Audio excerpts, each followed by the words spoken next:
अकबर बादशाह बैठे थे राजसभा में। एक कारीगर ने एक बहुत सुंदर रेशमी चादर लेकर उन्हें दी। बहुत अच्छे और सुंदर रंगों के फूल उस पर बने थे। महाराज ने चादर खोली, देखा कि उनके शरीर से कुछ छोटी है। तभी उन्हें एक बात सूझी। चादर को उठाकर बोले, देखो भाई, मैं फर्श पर लेटता हूँ, चादर को मेरे ऊपर उड़ा दो। अकबर भूमि पर बिछे कालीन पर लेट गए। कारीगर ने चादर उन पर उड़ाई तो पांव नंगे रह गए, पांव ढांपे तो सिर नंगा रह गया। महाराज ने कहा, अरे तुम छोड़ो, तुम केवल अशिक्षित शिल्पी हो।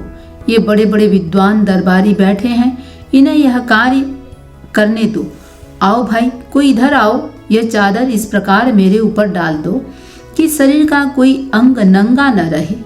एक व्यक्ति बाहर आया, उसने प्रयत्न किया, परंतु परिणाम वही।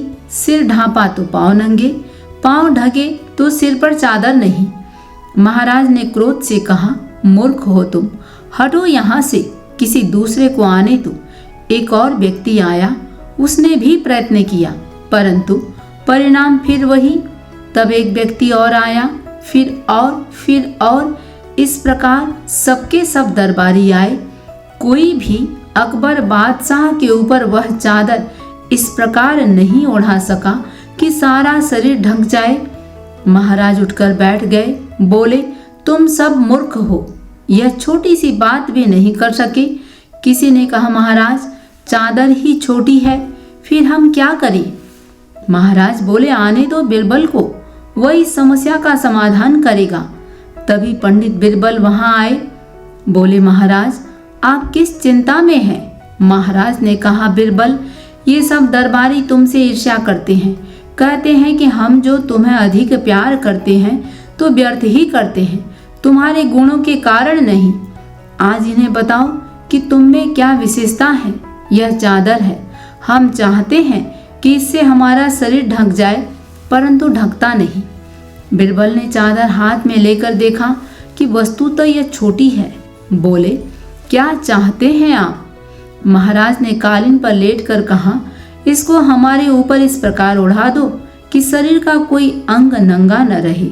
बिरबल ने कहा, यह तो कोई कठिन कार्य नहीं, परंतु कृपा कर आप ठीक प्रकार से लेटिए।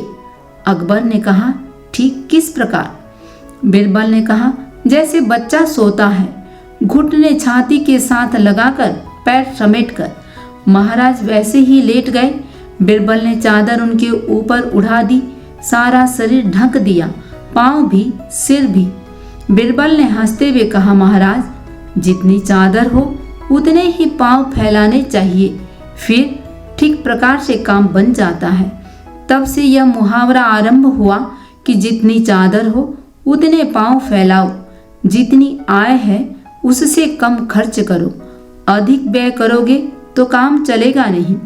तुम्हारा अपना ही खर्च पूरा नहीं होगा तो दूसरे की सहायता तुम क्या करोगे?